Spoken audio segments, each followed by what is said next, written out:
The breaking point, the crystalline spires of Korbach Station stretched endlessly into the void, their surfaces reflecting the light of 3 different suns.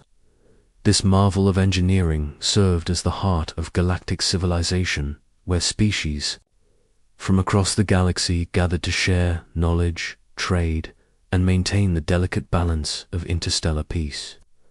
At its center stood the Grand Assembly Hall, a massive chamber where the Galactic Council made decisions that affected billions of lives across countless worlds today.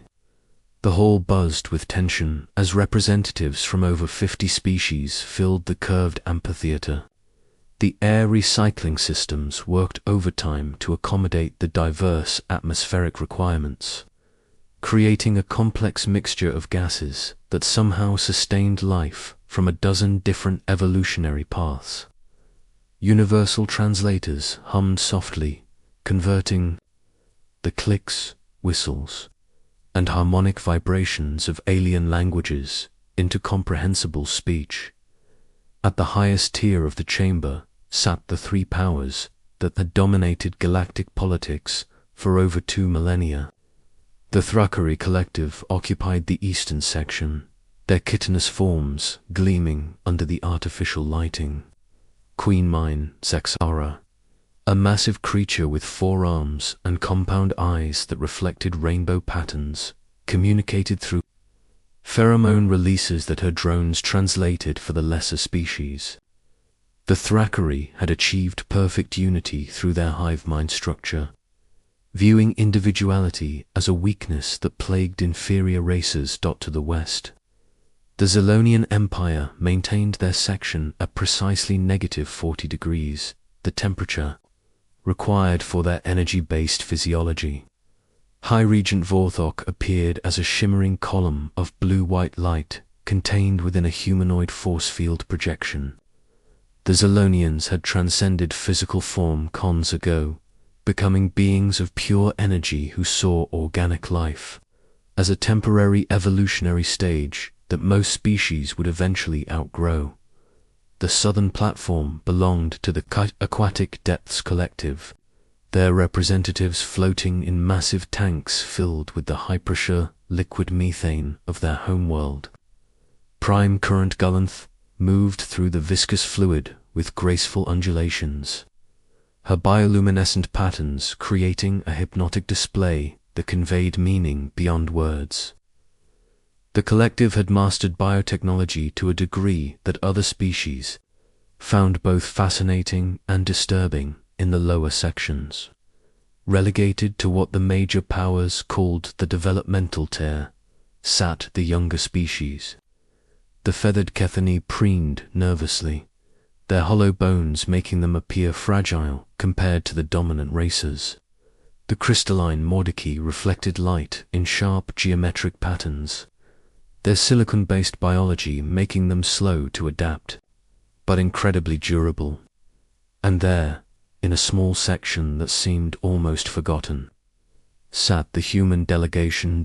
Ambassador Alina Vasquez straightened her simple blue uniform as she prepared to address the assembly. The 50-year-old diplomat had spent her entire career believing in the possibility of true galactic cooperation. She had studied alien cultures, learned their languages, and worked tirelessly to prove that humanity deserved its place among the stars. Her dark eyes held the weight of her species' hopes as she activated the holographic projector at her station. The images that filled the chamber caused several species to recoil in horror. Primitive beings from dozens of worlds were shown in containment facilities, their bodies connected to machines that monitored their neural activity. Some were clearly in pain, others appeared catatonic, and many showed signs of surgical alteration. The most disturbing images showed young members of various species separated from their parents, their eyes wide with terror as they were led away by automated systems.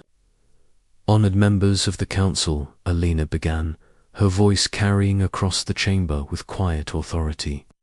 3 weeks ago, our research vessel Prometheus made a discovery that challenges everything we thought we knew about galactic civilization. Captain James Morrison and his crew were conducting routine surveys in the Kepler 442 system when they detected artificial structures on the third planet. The hologram shifted to show Captain Morrison himself, a weathered man in his 40s with tired eyes and the bearing of someone who had seen too much. His recorded message played for the assembled delegates, his voice flat with exhaustion and barely contained anger. "This is Captain Morrison, reporting from Kepler 4 for to see. We have documented 17 separate research facilities engaged in what can only be described as systematic experimentation on pre-spaceflight civilizations. The subjects appear to be collected from primitive worlds and subjected to neural mapping, genetic modification, and psychological conditioning protocols that show complete disregard for sentient rights." Alina watched the faces of the assembled delegates as the evidence continued to unfold. The minor species showed horror, confusion, and growing anger.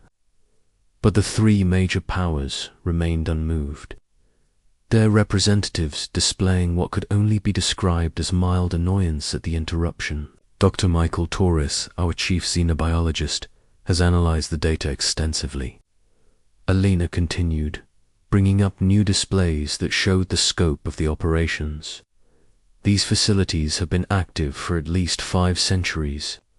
Our conservative estimates suggest that over 60 different species have been affected, with millions of individuals subjected to procedures that would be considered war crimes under any civilized legal system. Dr. Torres appeared in the hologram, his usually calm demeanor replaced by barely controlled fury. The sophistication of these operations is staggering. The neural mapping technology alone represents advances beyond anything available to most Council species. This level of coordination and resource allocation could only come from the major powers working in concert. The silence that followed was deafening. Alina looked around the chamber, noting how many of the minor species had gone, completely still, while others showed signs of recognition that made her stomach turn.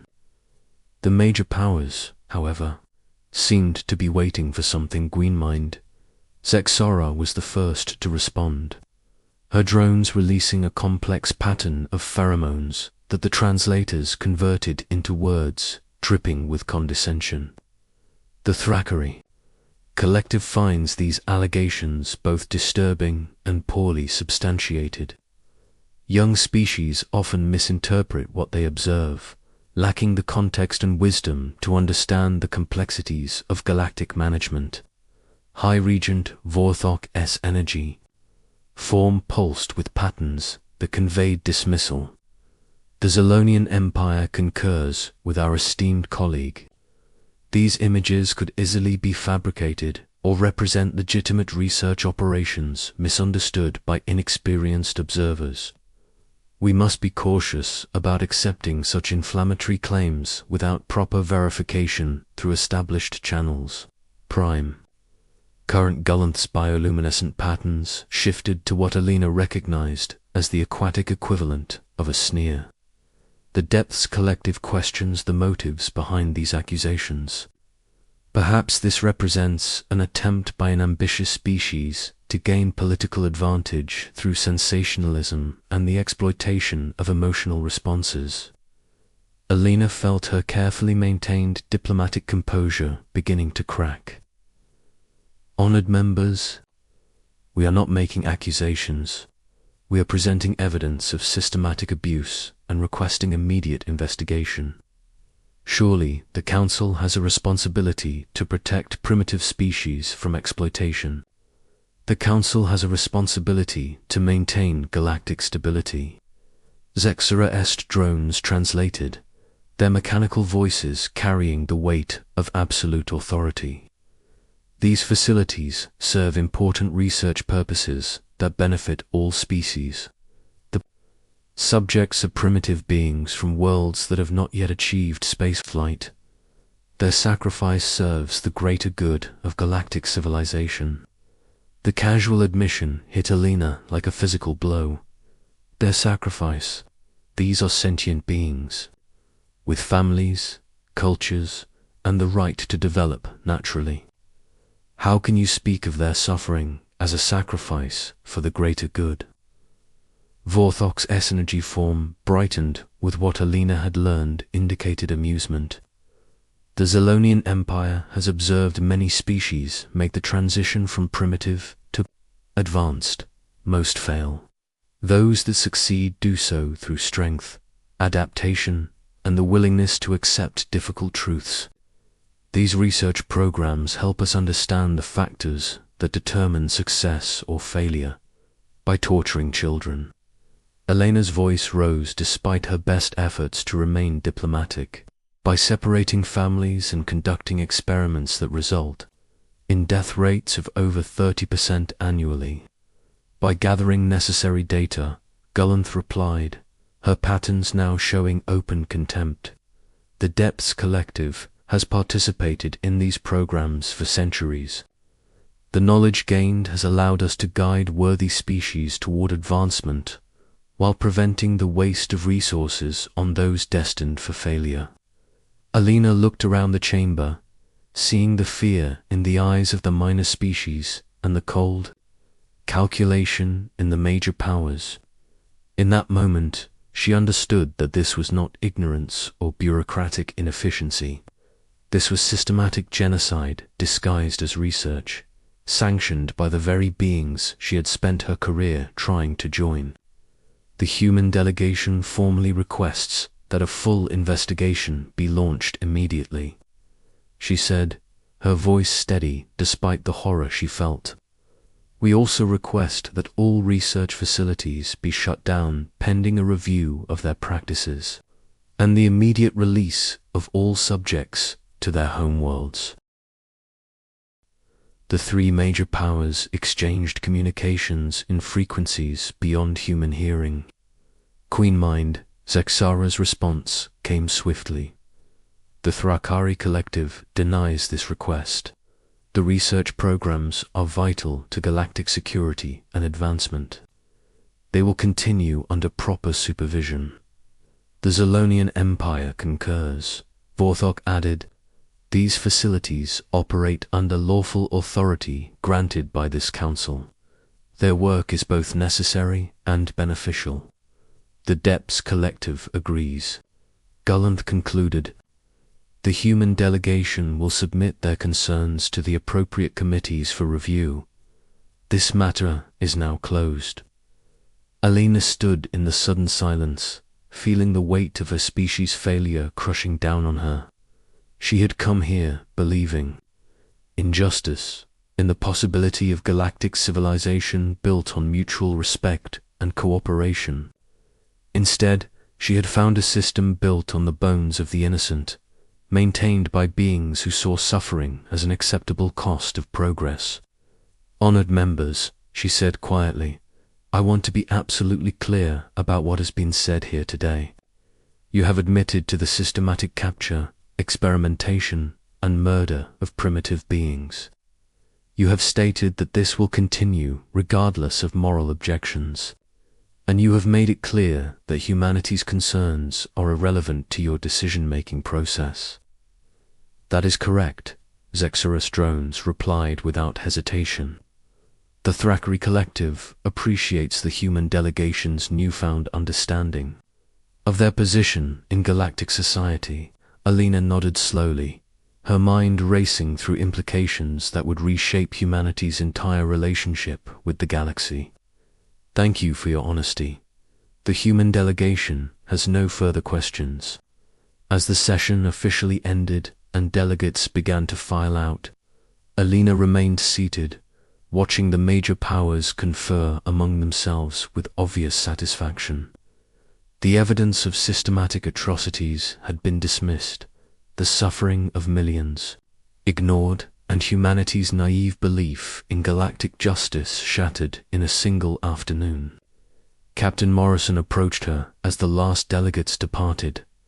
Alina, they knew. they've known all along. She nodded, gathering her materials with hands that trembled slightly. James, prepare a priority transmission to Earth Command. Include everything we couldn't say in there. Full encryption, maximum security. What are you thinking? Alina stood and looked out at the crystalline spires of Korvax Station, seeing them now not as symbols of galactic unity but as monuments to organized brutality. I'm thinking it's time Earth learned what kind of organization we joined, and more importantly, what kind of future we're building by staying in it. The emergency session of Earth's High Command convened 18 hours later in the secure chambers beneath Geneva. The holographic displays showed the faces of leaders from every human colony and outpost, their expressions growing darker as Elena's report continued. When she finished, the silence stretched for long minutes before President Maria Santos spoke. "Ladies and gentlemen," the president said, her voice carrying the weight of 12 billion souls, "we have a decision to make. We can continue to participate in a system built on systematic genocide, or we can choose a different path." The vote was unanimous. Within hours, orders went out to every human settlement in the galaxy. Earth was leaving the Council, but this time they would take a different approach entirely. They would simply disappear, leaving behind only silence and the growing realization that the galaxy had made a terrible mistake. The silence begins the emergency session of Earth's High Command. Took place in the deepest levels of the Geneva complex, where the planet's most critical decisions had been made for over 2 centuries. The circular chamber held representatives from every human colony, outpost, and deep space installation, their faces illuminated by the soft glow of quantum communication arrays that connected them across impossible distances. President Maria Santos stood at the center of the chamber, her silver hair catching the light from the holographic displays that surrounded them. At 62, she had led humanity through the first contact protocols, the integration into galactic society, and the establishment of 47 colonial worlds. Now she faced a decision that would reshape the entire future of human civilization. "The evidence is undeniable," Santos began, her voice carrying the authority of someone who had never made a decision lightly. "The Galactic Council is not just aware of these atrocities, they are actively perpetrating them. Every trade agreement, every diplomatic courtesy, every technological exchange has been built on the systematic torture and murder of primitive beings." Admiral Jackson Torgis, the grizzled commander of the Colonial Defense Force, leaned forward from his position at the northern section of the chamber. "Madame President, we have 847 vessels across 17 sectors. Our combined fleet could launch coordinated strikes against every known facility within 60 days. Secretary of State Rebecca Chen shook her head, her expression troubled. "Jackson, military action would give them exactly what they want. They could paint us as the aggressors and rally the entire galaxy against us. We need to think about this differently." Dr. Michael Torres recently returned from his analysis of the research facilities, stood and activated a new holographic display. The images showed the scale of the operations in stark detail. "With respect, Madame Secretary, we're talking about millions of sentient beings in conditions that would have been considered barbaric by ancient Earth standards. The question isn't whether we can afford to act, but whether we can afford not to." The room fell silent as the implications settled over them. Director of Colonial Affairs Patricia Yang, who had overseen the peaceful expansion of human civilization, spoke quietly. "If we break with the Council, we lose access to the galactic trade network. Our colonial economies would face immediate collapse. Our colonial economies are built on the assumption that we're dealing with civilized beings, Santos replied. What we've learned changes everything. The question is whether we can continue to benefit from a system we now know is built on systematic genocide. Captain Elena Vasquez, attending via quantum link from Korvac Station, added her perspective. Madame President, I've spent the last 3 days trying to find allies within the Council. The minor species are sympathetic but terrified. The major powers control the voting blocks through economic dependency. We're completely isolated. Finance. Minister David Kim looked up from his economic projections. The numbers are staggering. If we withdraw from the Council, we lose 73% of our export markets overnight. The unemployment rate on our industrial worlds would reach 40% within 6 months. And if we stay, Santos asked pointedly, we become complicit in genocide. We legitimize a system that views sentient beings as experimental subjects. We teach our children that profit margins matter more than fundamental rights. Commander Sarah Blake, head of Deep Space Reconnaissance, cleared her throat. Madame President, there's something else to consider.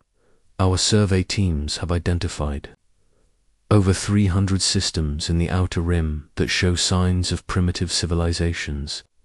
Based on Council patterns, these worlds are all potential targets for future harvesting operations. The weight of that revelation settled over the chamber, like a physical presence. Santos walked to the central display and brought up a star chart showing the locations of all known human settlements. 300 worlds, 300 civilizations that will suffer the same fate as those we've already documented, unless someone stops it. Admiral Torres studied the strategic implications. From a military standpoint, withdrawal is feasible. Our settlements are concentrated in 3 main sectors, all relatively close to the Outer Rim. We could establish defensive positions in the unexplored regions.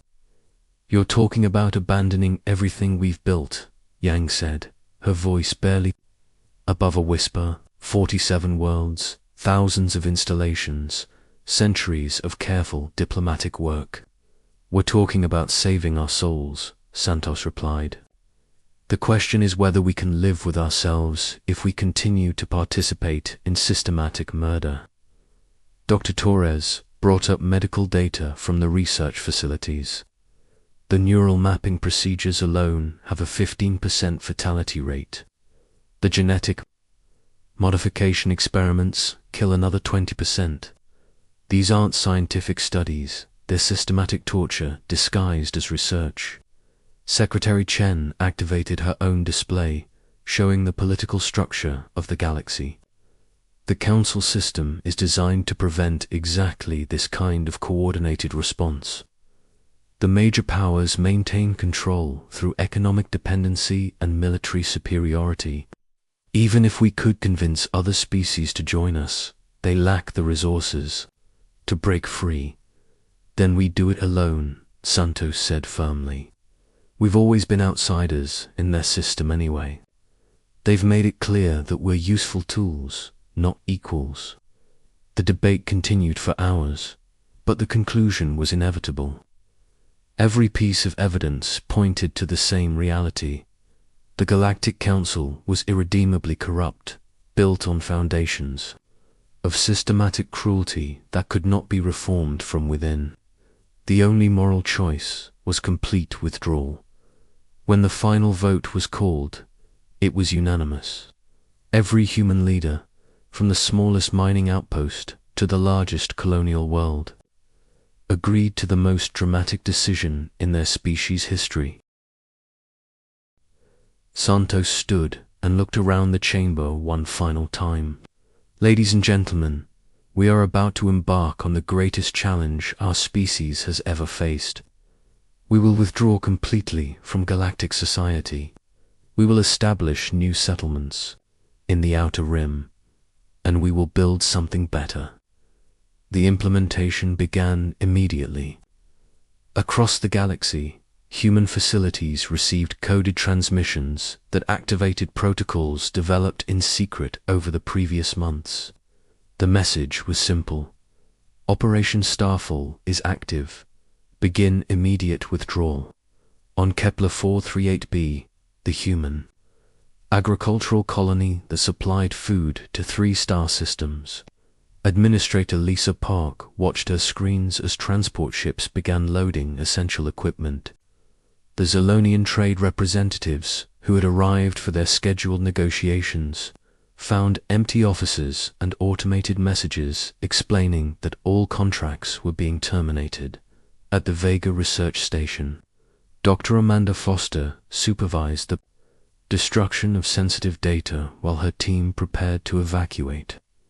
The joint research projects with alien scientists were abandoned, leaving behind only basic public information and polite notes explaining that humanity was pursuing independent research paths. On Proxima Centauri, the massive shipyards that had built vessels for the Council fleet went silent. The Throckery overseers arrived to find their human workers gone, their facilities shuttered, and their production schedules in ruins. The pattern repeated across the galaxy. Human colonies evacuated overnight, taking only what they could carry, and leaving behind infrastructure that had taken decades to build. Trade routes that had operated for centuries suddenly found their human partners unreachable. Research projects ground to a halt as human scientists simply vanished. The initial alien reaction was confusion rather than alarm. The Thrakari assumed it was some form of primitive emotional response that would pass. The Zolonians calculated that human withdrawal would have minimal impact on galactic operations. The Depths Collective began making plans to redistribute human trade routes among their own vessels, but as days turned to weeks, the true impact became clear. The galactic economy had become dependent on human innovation in ways that none of the major powers had fully understood. Human engineers had designed critical systems throughout Council space. Human researchers had solved problems that had puzzled alien scientists for decades. Human traders had established supply chains that connected thousands of worlds. Queenmind. Zexara called an emergency session of the Thrakari War Council as reports poured in from across their territory. The humans have infected our systems with their individual thinking, she declared to her assembled drones. Our efficiency ratings have decreased by 23% since their withdrawal. Multiple colonies are reporting supply shortages. High Regent Vorthok faced similar challenges as Zolonian energy systems began failing without human maintenance. The organic components that humans had developed to interface with Zolonian technology were irreplaceable, and backup systems were failing across the Empire. Prime current. Gullanth watched her bioengineering projects collapse as human-designed genetic algorithms stopped receiving updates. The delicate balance of modified organisms that maintained the collective's food production was breaking down without human oversight.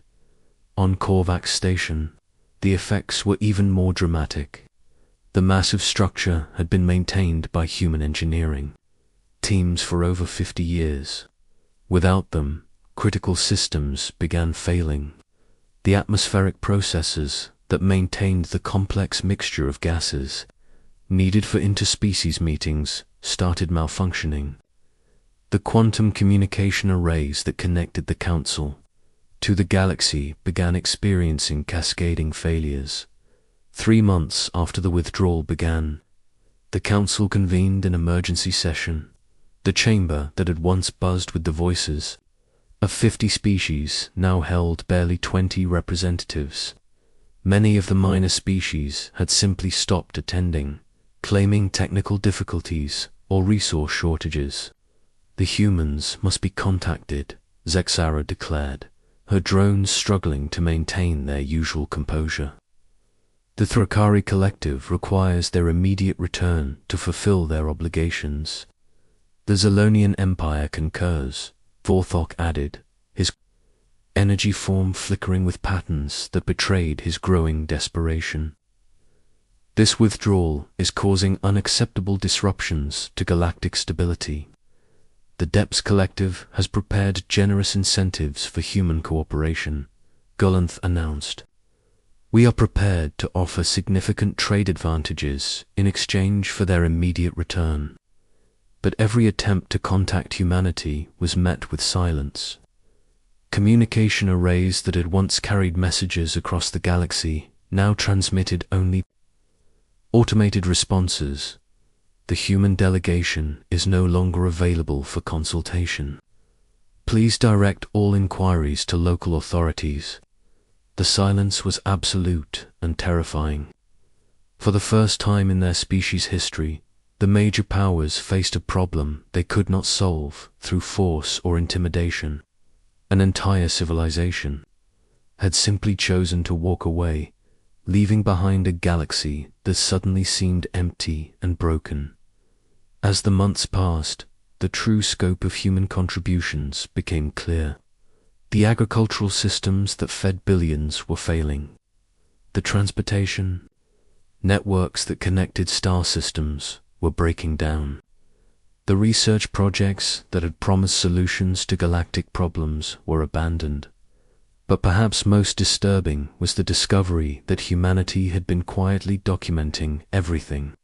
Every atrocity, every cover-up, every casual admission of genocide had been recorded and filed away. The evidence was now broadcasting continuously from hidden transmitters throughout the galaxy, telling the story of systematic abuse that the Council had tried to hide. The final message came exactly 1 year after the withdrawal began. It was transmitted simultaneously to every world in the galaxy, carried by quantum arrays that had been secretly modified by human engineers years earlier. The message was simple, delivered in the voice of President Maria Santos to the beings of the galaxy. We gave you a chance to be worthy of the stars. You chose cruelty over compassion, profit over principles, and power over justice. We will not participate in your system of systematic murder. We will not legitimize your genocide with our presence. We will not return to a table built on the bones of the innocent. You have made your choice. Now live with the consequences. The transmission ended with coordinates to a single system in the Outer Rim, along with a final statement to any species that wishes to build something better. You know where to find us. To those who prefer the darkness, enjoy your dying galaxy. The silence that followed was deafening.